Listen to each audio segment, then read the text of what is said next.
Welcome, Wargamers.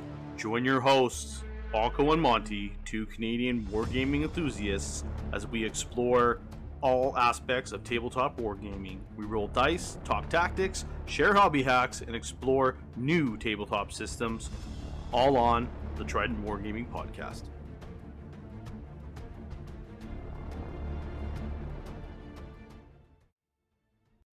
Hey everybody, welcome back to Trident Wargaming.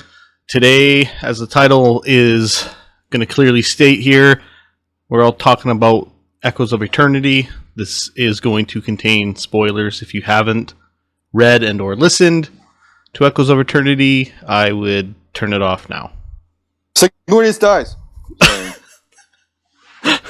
Continue. Jesus. Yeah. Awesome.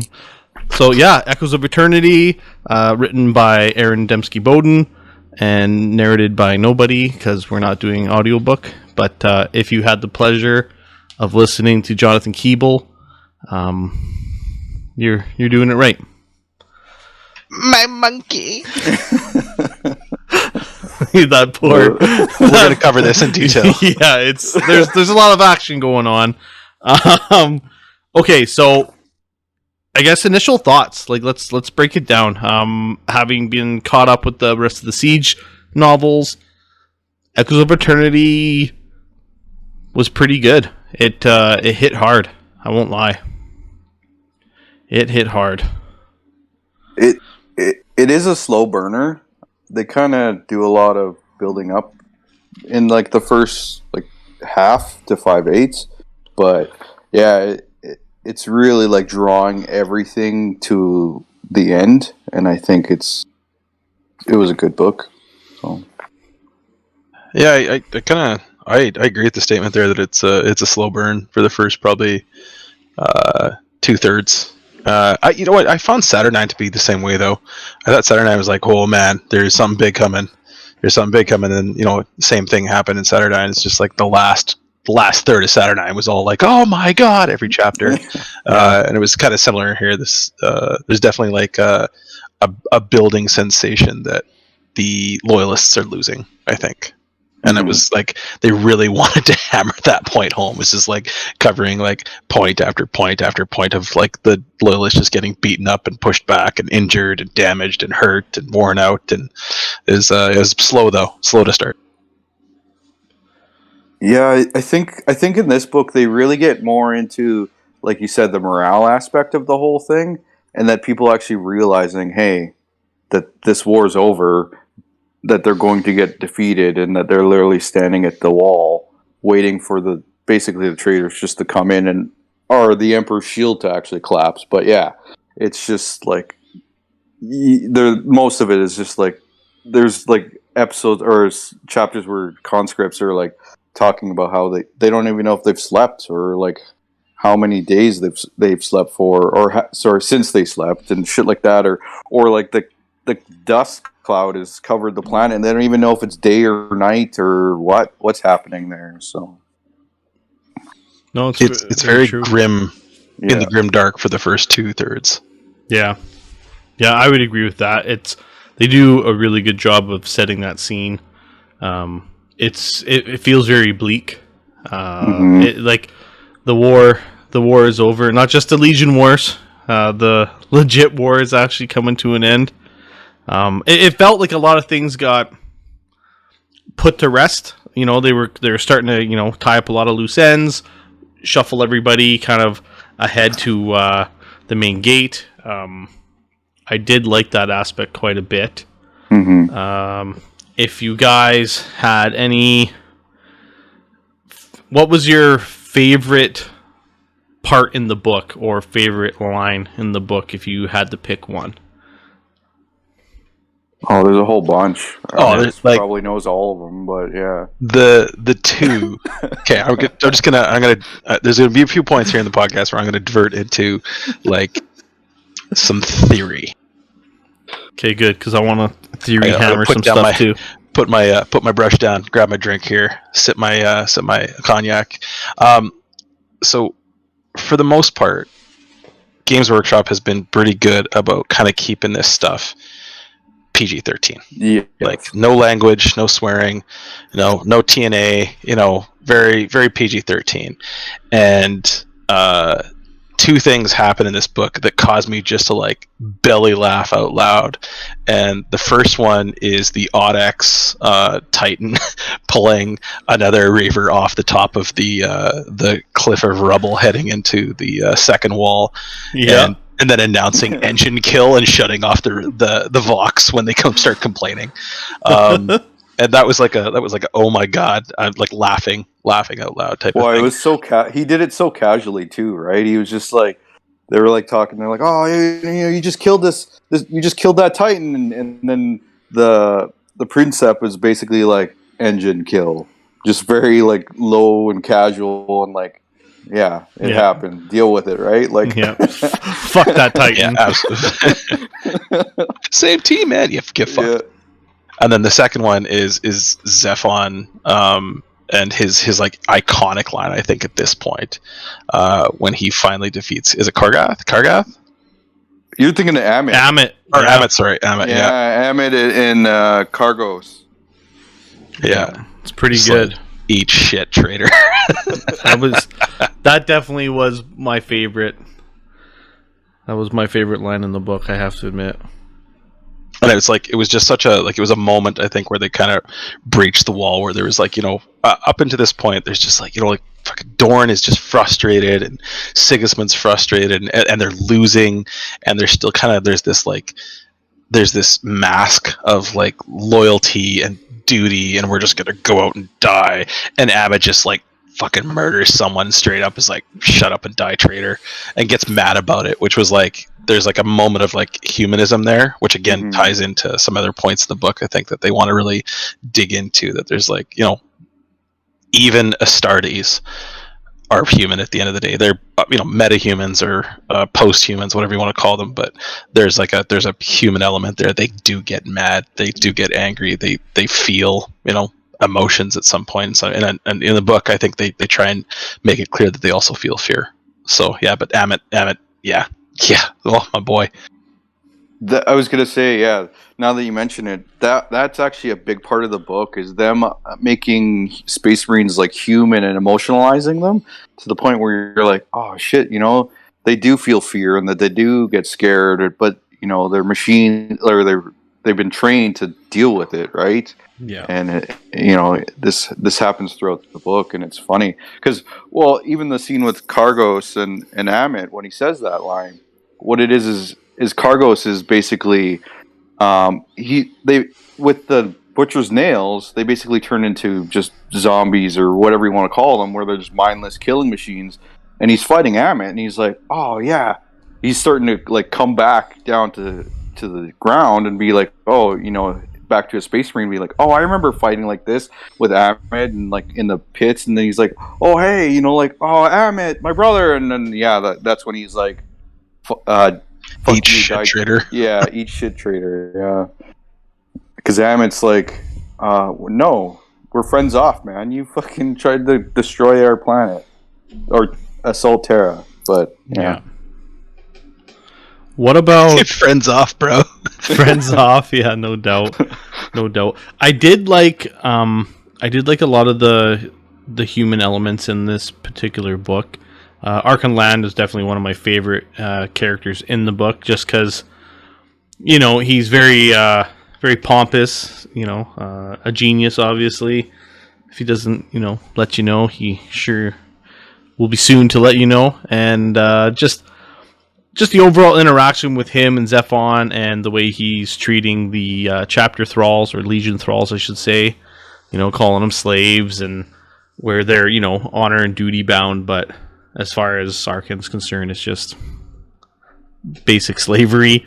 And I like how he's very cut and dry, although you do see that emotional side when they do kill his monkey Sapien. And Zephon, they killed my friend. That's right. Well, that little bastard's been rolling around forever, right? Chittering and just cruising along and getting that like awesome Dark Age pistol for him. Just there's so much stuff that happens, and Sapien was really, He was doing things. If we don't get the rules for a tactical nuke pistol, I'm gonna be mad. Frankly. Yeah, that's pretty sweet. Well, that monkey did a lot actually. Like in this book, he did a lot too. Like I mean, like he went and grabbed that Skitari, right? Yeah. Brought him to Arkenland, who had his legs crushed, and she basically picked him up and threw him into a Chimera, and they drove off, and it was just. And then he was grabbing the pistol every time Arken dropped it, and it was just he did a lot. I wouldn't lie, I shed a man tear when that monkey died, got crushed like a piece of paper. But yeah. So to be honest, just a little off track. I actually think we used to have rules for that pistol, that nanite blaster. Yeah, nanite. The relic, the relic item. That was like the dreaded thing back in 1.0 early on. Everyone wanted to run the nanite blaster, and you put the little blast down, and it would just like expand and kill everybody in the squad. And it's a good belly laugh when your opponent's just like, "The fuck, man!" Like, but back to it. I guess I have a couple theory and weird questions. I know Dan and I were talking about this a little bit, and I want to jump to the Sanguinius Angron fight. Okay. There is a part when they're fighting, and I'm wondering if at some point Sanguinius gets touched or influenced by Khorne in some way. Because as he's fighting him, like he is like fury incarnate. He doesn't give a shit. He also knows he's not gonna die, so he can go all out against Angron and really like go to town, put the boots to him. But for a moment there, like in the book, as I was listening to it, it felt like Angron kind of knew like his lord and master's like laughing because he doesn't care where the blood's coming from, even though like Angron's getting shit kicked in certain parts of this fight. To me it felt like he was getting compared for the current champion to the champion that Khorne actually wanted, which would be like the true Red Angel. And I don't know, I was doing a little bit of theory crafting there with Dan and just saying like to me it felt like maybe Sanguinius did let himself slip a little bit just to really put the boots and finish Angron off. I don't know. What do you guys think? Go ahead, Dan. Oh well, yeah. Like because they make there's a part in the book where Angron's looking at Sanguinius, and then he can see that his eyes shift from a caring brother to all of a sudden being blank and so angry that he just doesn't care anymore. I'm probably reading into it maybe a little much, but that's kind of the way I heard it when I was listening to it. And then basically, during the fight, because they were just doing blow for blow, but I think what was happening is Angron's was losing his regenerative powers like he had since the beginning of the book, the beginning of the series, and it just got Sanguinius just got losing his plot armor. Yeah, losing plot armor, basically. Yeah. Yeah, I think there's a moment there where they talk about where they're just hitting each other. Like it's like they're just like he's hitting Sanguinius, Sanguinius is hitting him, and Sanguinius. But I don't think he dips into being a Khorne. Like I don't think he dips into that because there's 2 points I think that ADB compares him to. Like you have wrath and fury and anger on one side, and then you have this very like cold, loyal, discreet, valiant wrath on the other side.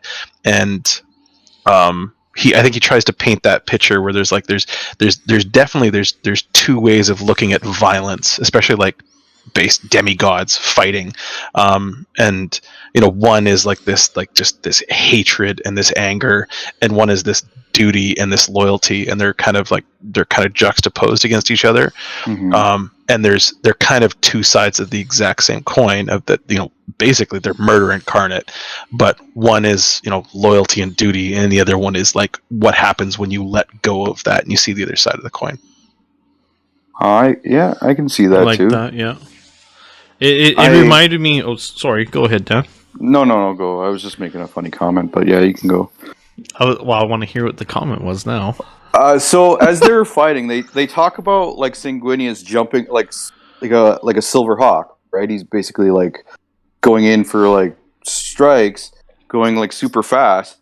As he was explaining like the fight of them flying in the air and them fighting, I was just like, man, this looks like, I'm thinking of like Dragon Ball Z and Space Marine era, right? Where you got these two demigods flying around and everyone barely can see what's happening because it's so fast and they're all flying around. I was like, man, that's like watching Dragon Ball Z. You can't tell what's even going on. And they're just flying around. Like here's that da, da, da, da, da, and you see the flashes across the screen. Yeah, cool.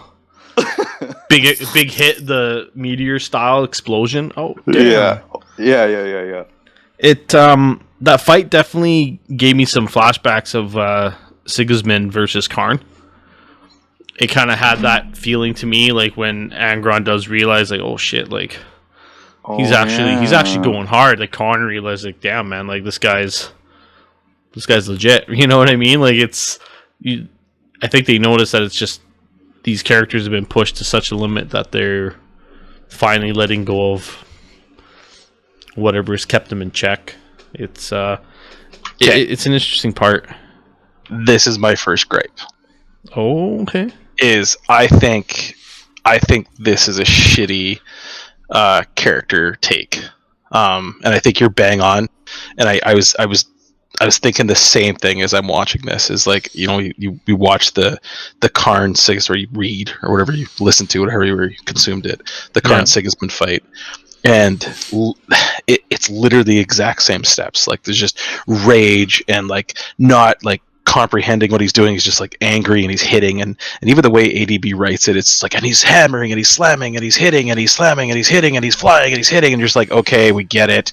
And then what happens is like the character loses its plot armor, and it starts to be like, oh no, he's my brother. And you're like, oh fuck, his wrath is like more, it's purer than mine, and the gods are laughing at me, and this kind of seems to be a habit of the Black Library writers in the series so far, is like chaos basically takes them to a point but then abandons them right when they're about to be, like, right when they're supposed to hit their pinnacle. And it seems like it, again, it mirrors the Sigismund Karn fight almost identically in that they're almost right to the end, and chaos loses its plot armor, and the loyalist side takes their victory. And that's not because I'm a fanboy of either side. It's just like it kind of seems to be a little bit lazy writing for me personally. It's just like that wasn't a fight between two martial experts. It was an ideal kind of playing out, but we've seen that same ideal play out like 2 or 3 times. We saw it with Mortarion and Jagatai fighting, where literally the exact same ending as the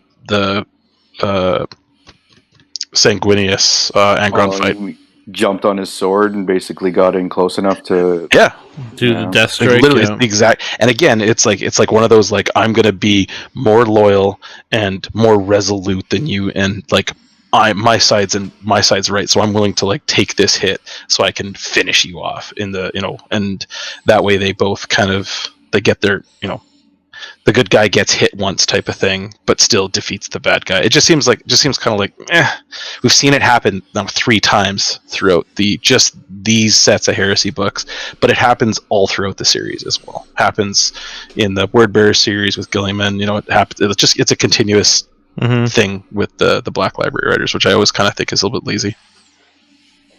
Well, there is a palate cleanser in this book, because Vulcan is not very heroic throughout that whole fight.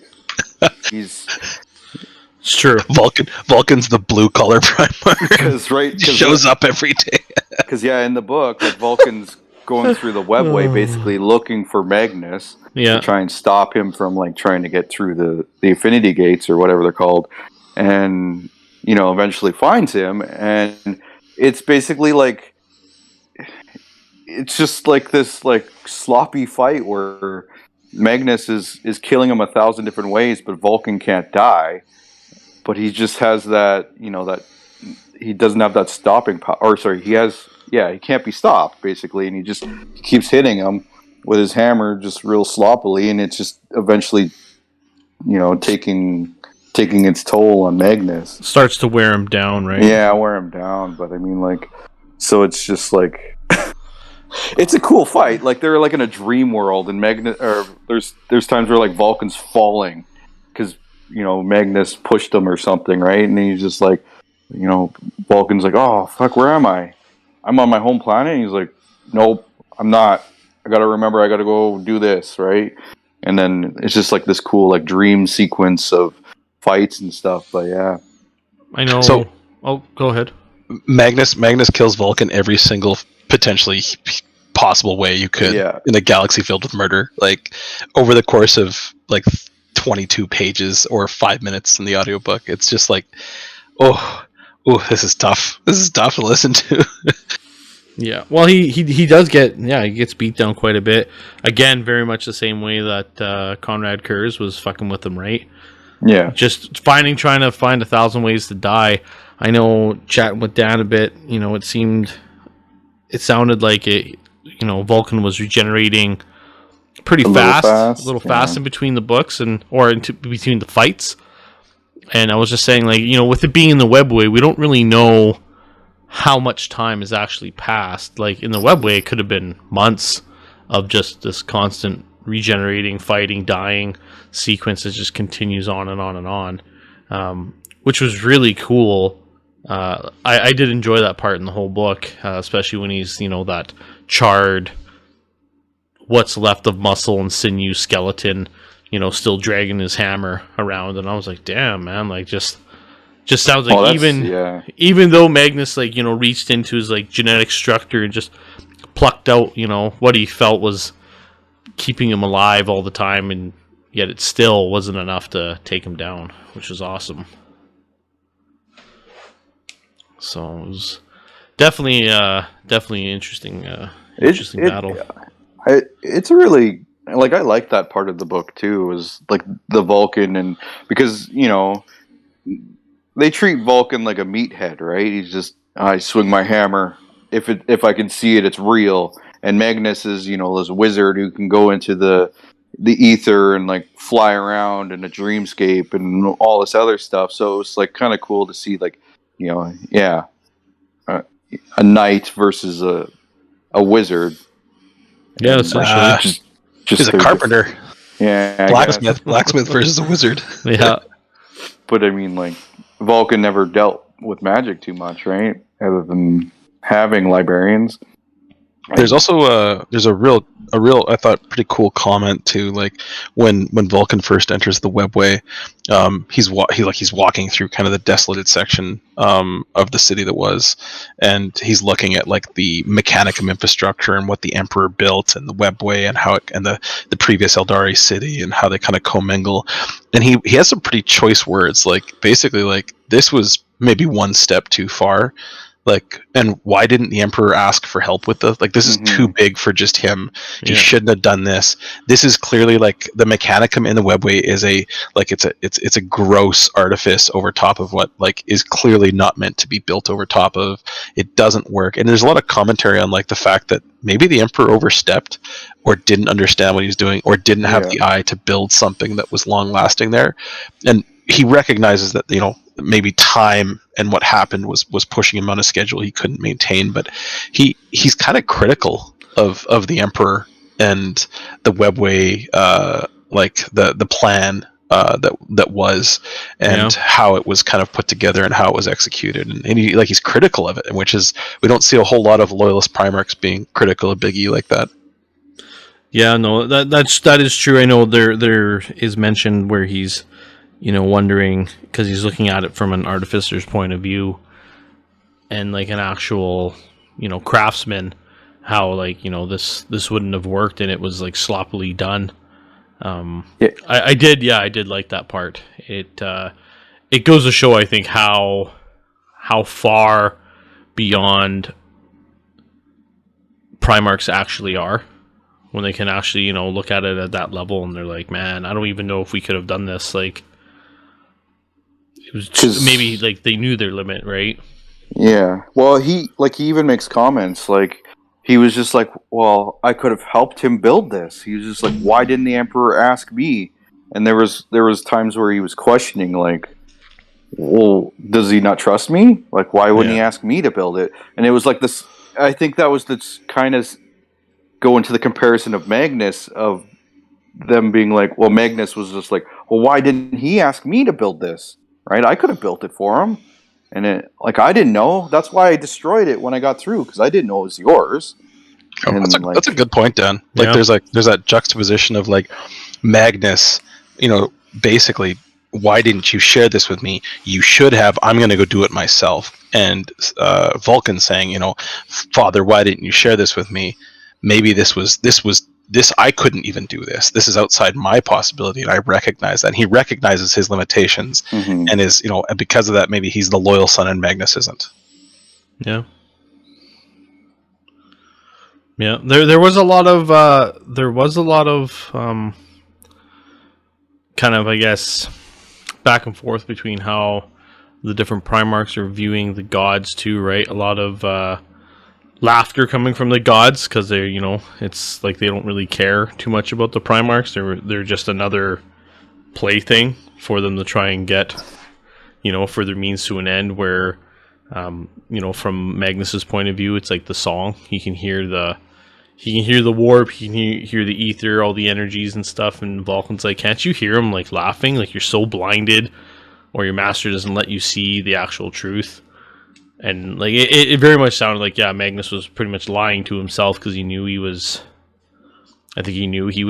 fucked, for lack of a better word. Well, you kind of see that in their first interaction, right? Because when Vulcan's on Terra still, and Magnus comes and like psychically links to him to be like, hey, join our side, right? Yeah.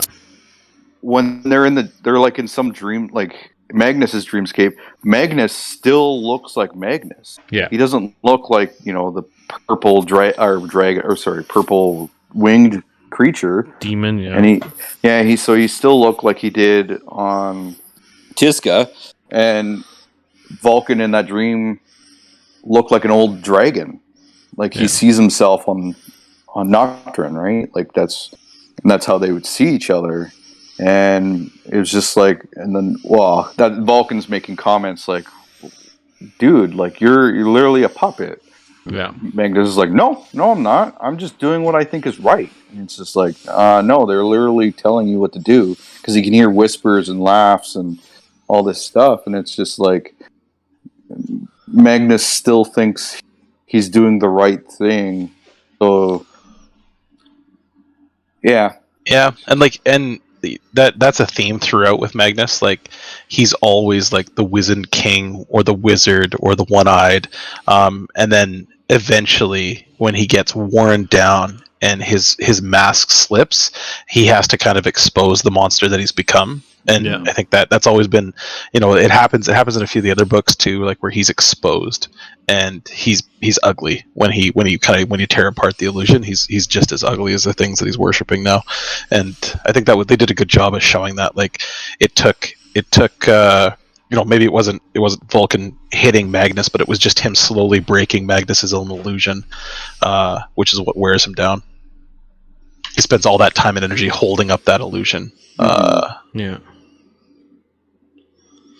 Yeah, no, that was pretty wild. Another part I kind of want to talk about is the whole Latara Saren section in that book. That was pretty crazy, man. That was tough. Yeah. Yeah, I genuinely kind of felt bad for her. She's just this like wraith white, whatever the fuck she is, and This is like that's a good segue, because this is like I think maybe a broader topic theme in the books. Like you definitely started to see inklings of it in Saturnine, and even the First Wall. But if you go way back, you go way back to like Horus Rising and like the first 4 books, like you cheer Horus on. Like Horus is like, he's the man. Frankly, like he's the perfect son. He's the perfect warrior. All the other Primarchs like him. Like he's just. I think when he falls, it's like it's sad. Like I think it's supposed to be sad. And I think when you kind of in the build up to Terra and all this stuff, I think they've kind of conflated the like the bad guys, and the good guys, and now we have like this where the bad guys, you're seeing the bad guys fall apart, and all of their like idealism is now coming to a head, and it's failing them. And I think Dan Abnett and the guys that are like ADB are putting this together, because I don't think they want you to root for this, or if they do, if you rooted for the traitors all the way through, maybe they're forcing you to reconcile that decision. Like these are not good people. This was not a good decision. This is the end. When you follow down this path, Latara Saren is what happens to you. Yeah. Well, that is the thing. Like everybody, like from certain points of view, they're starting to question, like, shit. Like, did we even make the right choice? Is this like what we were supposed to do? And like you see it a lot with her, where she's thinking like, I don't know if I would have gone down this path again, and starving, no resources, just wild. Well, because they basically pushed so hard to get the Terra, they collected every force they can get.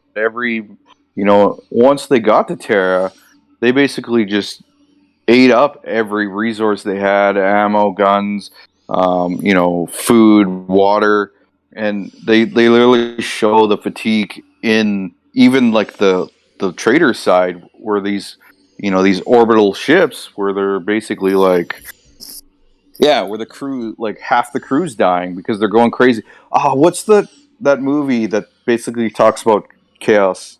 Event Horizon. Event Horizon. Like that's basically what it's like, where the crew's starting to go crazy, or people are starting to attack other people because they're getting changed and all this stuff. And there's moments even too, Latara looks at the planet and goes, "What the fuck did we do? I thought we were here to take Terra, not destroy it." Because she's looking at Terra and she's like, "We can't live there. We can't. What are we gonna do with it? It's literally a radiated, infested planet now. It's just like a wasteland." And she's just like, "Why are we here?" She's like, "We could just leave right now if we wanted to." And like you even see, there's little moments, I forget all their names, for like the Titan crews, where they're either coming out of like the machine spirits, and they're like, "Holy fuck, half the crew's dead. How are we managing?" Right? Yeah. And it's because the chaos spirits, and like the will of the chaos is holding everything together. But you could see how fragile it is, and like how easily it's gonna fall. It did remind me of I believe it's Warhawk, when like a lot of the Death Guard are starting to kind of snap out of that trance, and they're like, "Oh, what the fuck? Like, oh, that Nurgling's gross." Where it's like, "Oh, that's my little buddy," right? And when they start getting closer to the other HQs, we'll say, like that aura starts to kind of take them back. They're like, "Oh yeah, back to the happy zone," right? It's just the Herald. It was like, oh shit, like this is, you have Moriarty, responding in the Titan, and when she's snapping out of her like dream state, she's like, oh, the person's been dead for like weeks. He's like just mush in a chair, yet that person's still responding in their voice, right? It's like their souls have been possessed by the actual machine spirit, and she's looking at her hands. It looks like they're grafted to like the command throne, and she's just covered in bile and shit and piss. And I was just like, oh man, like literally fused, right? Like you see in those Forge World kits with all the Chaos Titans, where they're actually like molded into the wall. And like, I don't know, doesn't seem like the best future to to follow Chaos. Definitely made you think about your life choices, I think. But Yeah, yeah, I think that's like the thing, though, right? Like, just like, that's my kind of criticism even of the Sanguinius Cabanda and Sanguinius Angron fight is they're like, they've kind of got this plot armor that eventually chaos just it's not built to win, it's built to destroy, and it uses Space Marines and humans and Primarchs to do this, but at the end of the day they're all disposable. And unfortunately, like, this series keeps reminding us of this over and over and over again, and removing that plot armor, taking away pulling the wool back from Latara Saren's eyes at the end and showing her what she's become and what's actually running her ship, and and the Titan crew, that they're not actually human anymore, they're just parasites that are that demons are riding them to run the Titans, and it all kind of just like yeah it was pretty it's pretty horrific sounding. Makes you want to start a loyalist chapter and paint something bright colored. Because Latara in the book, she's the captain for like most of the thing, but near the end they find out that she's like a ghost of the machine spirit, basically, of these emotions that the real Latara had and expelled. But it was funny because they were explaining the real Latara, and I was like, that sounds like Kerrigan from StarCraft. I was like, oh, because she's kind of mutated with sharp teeth and claws and whatever else. And horns and black eyes. Yeah. Yeah, just all chaosed out. It's weird, like, I was kind of wondering what was going on with Karn, and I'm like, why the fuck is Karn there? Like, what happened? And then hearing like, oh yeah, the Conqueror is keeping these people alive, these echoes of these people's souls or their lives, like within the ship. And I was like, oh, that's super dark. Like, that's like purgatory essentially, right? Like, it's definitely an interesting take in the book. So it's worst part? What did you hate? What did I hate? What did I hate? Well, I mean, the one good thing is they didn't talk about John in this fucking book. Every book, there's John Grammaticus and Ollie, and that fucking shit drives me crazy because it's so slow and they talk all fucking Irish. And anyways, we could talk all Irish. Well, it's goofy and it's all person, hoity toity toity toity. We're leading the snakes out of Terra. But yeah, after this, at the end of it, it was even funny because I was like, "Where the fuck was John?" I thought he was like on his way to kill the Emperor. I don't know, but I don't know if there's something you guys. I mean, Alex kind of said what his was he didn't like that it was so. Everything, the fights all end up being similar. My least favorite part is probably the flashbacks of Kargos when he's kind of coming back to it, figuring out like, oh, I'm an apothecary. Oh, cool. And then I'm not a fan of the dialect between him and the Werber's chaplain. Right? It's just this very, like, gritty teeth. Sorry, just... like, it was just like, oh, man. Like, I get it. You're raged out, but... I don't know. It's just... Yeah, because he talks like his jaw's broken. Yeah, it's just... It was a little bit... okay. But, like, overall, that's probably the only part I really didn't care much for. Like, I get why they're very angry. Them butchering each other... the World Eaters, the Kill, Maim, Burn, the signature classic, Battle Chant, Blood for the Blood God. Like, they started dropping a lot of those in the book. When Land is kind of getting picked up by that Death Guard Marine, and the World Eater comes out of nowhere and just starts shit-kicking them. I liked that the World Eaters were starting to go, like, true Berserker. I guess... to their true selves that we see in 40K, which is pretty sweet. I have one more thing. And don't let anybody tell you different. Late Heresy is early 40k. Okay. So, I have a theory as well too that Games Workshop listens to the fans and may not actually change anything because of them, but they're listening, and I think they're trying to push away like the historical perspective. This might be controversial, so bear with me here, but like this idea of the historical war game, and that all the battles are identical, and the only legions on Terra were these, because like at the beginning of the book, the first like 3 or 4 chapters, they just go like instance after instance, and they talk about space wolves, they talk about Lost Legion, they talk like Raven Guard / Salamanders, that they're they kind of try and link each legion in even a small capacity, like one guy, one squad, one aspect of that legion to Terra in some form. And I think that's to open up the kind of avenue for people to play with any legion on Terra. It opens up the narrative for anyone to partake. It's just like, they talk about like Space Wolves being on Terra in the first 2 chapters, and you're like, what? Like, Rykath, no foes remain.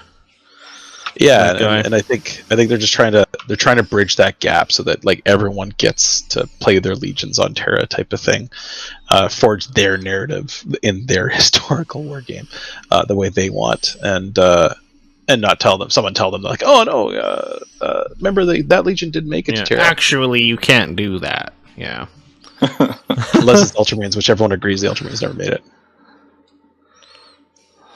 Well. You know what especially didn't make it to Terra? Huh? The Fulminatars Terminators.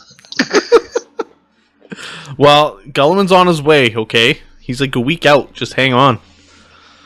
Hang on, goddammit. So, does Heresy end when Horus dies? Or is that when 40k starts? Well, essentially, like 40k's already started. They just don't know it yet. But like, as soon as Horus dies, and this is the thing, so what I want is I want the books to end in a climactic fashion, even if it's going to be over 2 books, part 1, part 2. I want it to be really cool, really epic, like, because, I've read, we've all read the story in the old Collective Visions book. We kind of know what's going to go on. What I don't want to happen is Troopar Pearson or John is going to somehow magically get up into the, vengeful spirit and like turn the shields off. I guarantee you, I don't want that. What happens? Not only are they there, but I guarantee you that they're going to be at the final battle with Horus and the Emperor. I guarantee it. Yeah, they're going to wraith cut in there somehow. They're going to portal out and they'll appear. And I don't want it to happen. I don't want to be like, let's drop the shields, and they drop it, and Big E's like, oh, it's time. I want Horus to do it. I want him to be like, we got to drop the shields, and I want, the emissary to be like, my lord, no way, like we can't do it. And he'd be like, Mal, fuck off, and just like push him out of the way and drop the shields. Like that's what I want, is Horus being like, brazen and just like, all right, Pops, you wanna fuck around and find out? Let's do it, because he's gonna know that Gulliman's coming. That's kind of, I think that's essentially, that's the gambit, is they got to get this done before the loyalists show up, or else it's over. Mm-hmm. But I just, that's my worry. Well, they got to tie those guys in somehow. Wow. They've been talking about them for every fucking book. I guarantee it, man. I guarantee it that, like, this is my prediction. I will put it out in the internet right now. Big E and Horus are fighting. Big E is losing. Ol Pearson or one of the other magical infinite characters shows up, and they use one of the unspoken words of creation to wound Horus, and that allows Big E to kill him. I see it coming from like a mile away that's going to happen. You think it'll be John? Yeah, John Grammaticus will do it, or someone will do it.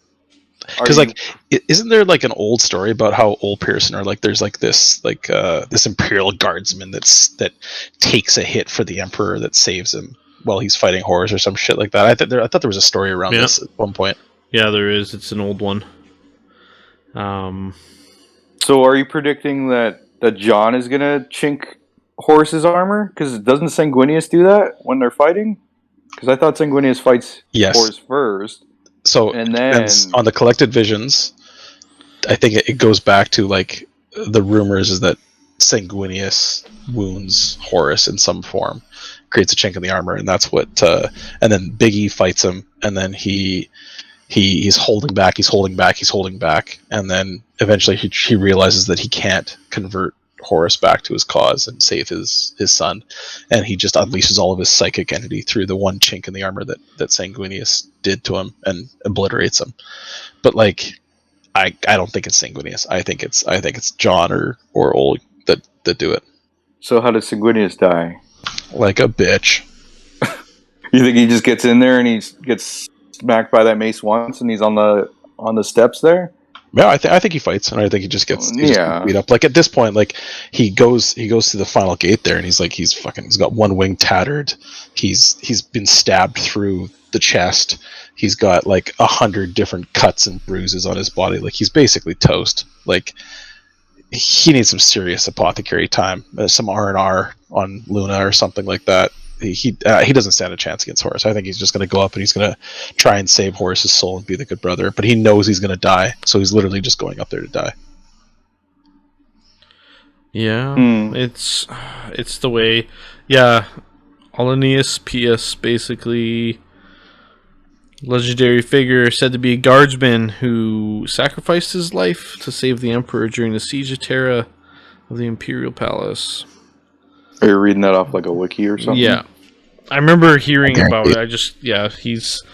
He's in there. So I don't think Sanguinius's death is going to be a good one. I think it's going to be like, I kind of want it to be one of those like showstoppers where people are like, whoa, what the fuck just happened? Like it'd be like, and Sanguinius went in for the strike and faster than Horus, and then Horus just out of nowhere just catches him and he's like, no, and just crushes him, right? And he's like, no, please, brother, and just like an ugly death. Or just like Game of Thrones him, like invites him in for a hug, and then just like puts all 5 fingers through his chest, pulls out his heart, like in the cinematic, It's and like a single bloody tear rolls down Sanguinius's face as he says "brother" as he dies, and everyone just like crowd goes silent and everyone cries a little bit. Yeah, just a psychic lash, black rage everywhere. Yeah. I was gonna ask because like that happens. Like it seems to be every Primarch that's died so far. There seems to be like this psychic backlash to all the legions, even when the Khan basically gets stabbed to death.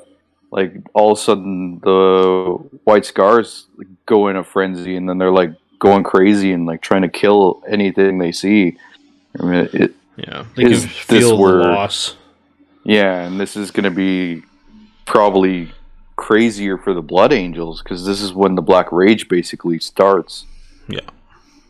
So maybe this is covering a different topic, but it is like Jagatai dies. I thought, but they don't really like he's in stasis, and then they refer to him in this book as being like near death, but like surviving, and he's like he's in a coma basically, but he's not dead yet. And I thought at the end of the book they fucking killed him. Well, I remember it sounded like he was dead, and as they're transporting him, I don't know who finds a Melkador or someone, like they get him to a spot and they're like, oh god, there's a faint heartbeat. Like it's like he's regenerating somehow, or there's clinging to life, by a thread kind of thing. I can't remember the exact details. Let us know in the comments though if you know exactly what we're talking about and you're screaming it at the screen.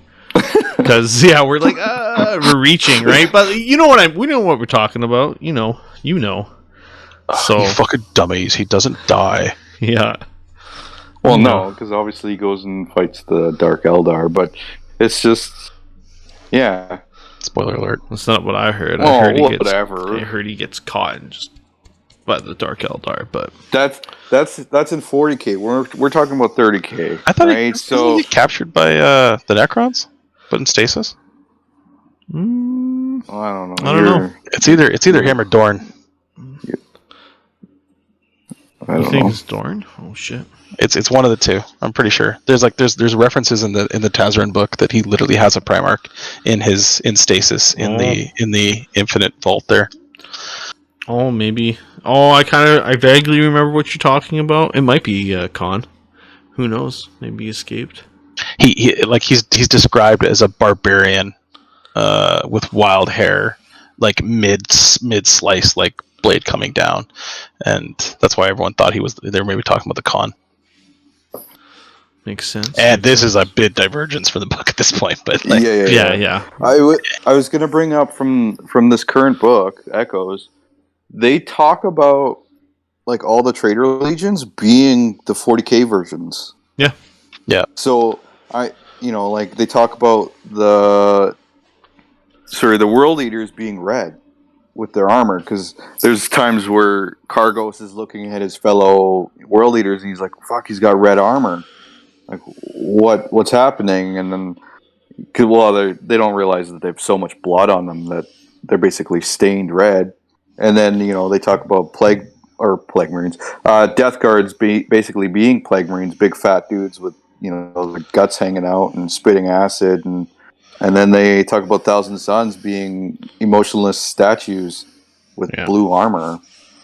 So I mean, they've already transitioned. Everybody's basically transitioned by now.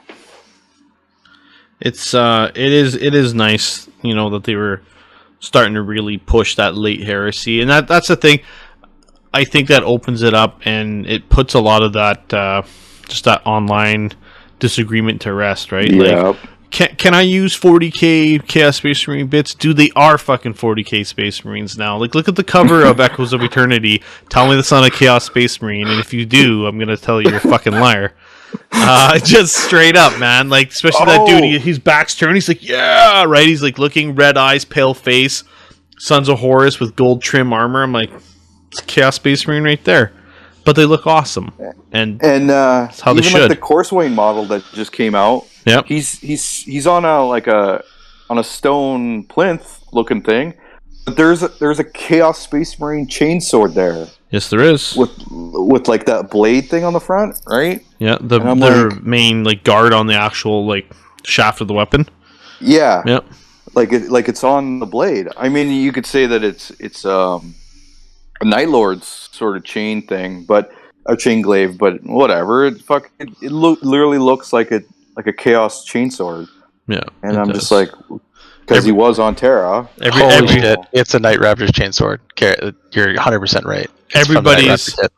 Everybody's looking at their phone right now, going, "Holy fuck! Let me pull this picture up." Right? They want to check it out, but straight up, but it's reinforcing that this is late heresy. This is early 40k. This is where the lines are blurred, and just don't fight it. Just embrace the wholesome goodness that it is, because they might kick off a whole new book series of the Scouring, and you're going to be fucking thankful, and you're going to listen to it because it's awesome. You know what they need to do for the last two books? So in this next book, because basically they're basically stuck in the palace now. What they need to do is to reinforce the Space Marines and be like, "Hey, your armor's all broken. Oh, we happen to have these stock Mark 7 armor sitting in our vaults it's only experimental, but you can use them." Oh, and then Mark 7s in Heresy. They might, yeah. Well, they could be prototype suits. You don't know, right? Like, as Bobby G and the rest of the crew are coming up from behind, maybe they do a pit stop at Mars. Like, hey, we brought fresh suits. We brought brought all the goodies, man. Like, you don't know how it's gonna go down. That's calls with Marnius headed to Earth, fixing shit up for him already. There we go. I was just trying to think of a way of like, because I've been playing Heresy since it started, right? And there was so much bullshit on the internet of being like, "Oh, that's Mark 7, get the fuck out of here," right? Like, yeah. If I see Mark 7 and they're saying late heresy, go fuck yourself. And it's like, whoa. Let's not get too crazy. They have Chaos Space Marines in Siege of Terra, goddammit. There was other shit too, like we were saying. Like, you could go on a Death Guard page. If you played with the 40k Plague Marines, people be like, "Fuck you," right? Like you're in the wrong system. Get out of here. And there was just a lot of bullshit like that. And I think, like Bill said, and yeah, Alex it's all tying everything together now, and it's all becoming one thing. And I keep joking that we gotta play like Bolt Action now, where we're gonna talk about what era we're in. We're in late heresy. Well, okay, so if you go hardcore, right? If you go hardcore, you've gone full knack. Well, if you're going all the way knack, are you running anything other than Black Shield Iron Hands? Are you? Right? Or Salamanders or Raven Guard. If you don't have Shadrach Medusan leading it, is it legit? There was actually a serious conversation in the Heresy Facebook chat the other day about how many Raven Guard were actually left after Istvan, and the general consensus is less than 2,500 or something crazy. And the general narrative is that none of them made it back to Terra. So does after Istvan, is there a spot in the Heresy for Salamanders or Raven Guard? Technically no, or Iron Hands even for that point. Yeah. Probably not. We kind of know what happens to the Iron Hands, but we don't really know what happens to the Salamanders other than Vulcan killing some of them. But the Raven Guard almost played no role whatsoever in the Heresy, and so and then the Shattered Legion stuff, they're a big part in that. But but no major role. No, but they're filler stories. Sons of Selenar, they're in there, and again, though, I think that's just that gives everyone a chance to play their Legion in the Heresy without someone gatekeeping them about your Legion wasn't at the Battle of Gilgamesh 214. It's just between the Iron Hands and the Iron Warriors. Yeah. But I mean, that one Raven Guard did give Primaris armor to, made Primaris Marines. He gave the technology to Call in the future. There you go. Being in that mine or whatever he was in, holding that one technology from Luna. So I guess the point being here, and what we're pushing around, is that generally play Heresy how you want to play Heresy. Yeah. And fucking build your army, paint your models, and fucking have a good time, and don't listen to what everyone else says. Truth. I think that's a solid note to wrap up on, honestly. Mm-hmm. That's some hobby positivity right there for you. So let us know in the comments what you thought. If you like this book, what you thought of our review. There was a lot of stuff to kind of go over, but we hit some of the major ones, I think. As always, if you like what we're doing, share, subscribe, hit us up on the socials. We'd love to hear from you guys. And we'll definitely keep dropping some Heresy goodness for you in the future. I know there's going to be a part 2 one day coming out for Liber Mechanicus, and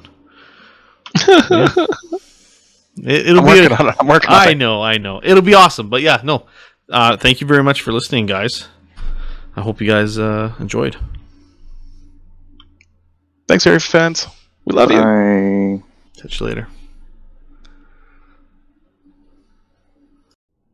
Trident Wargaming. Build it, paint it, play it.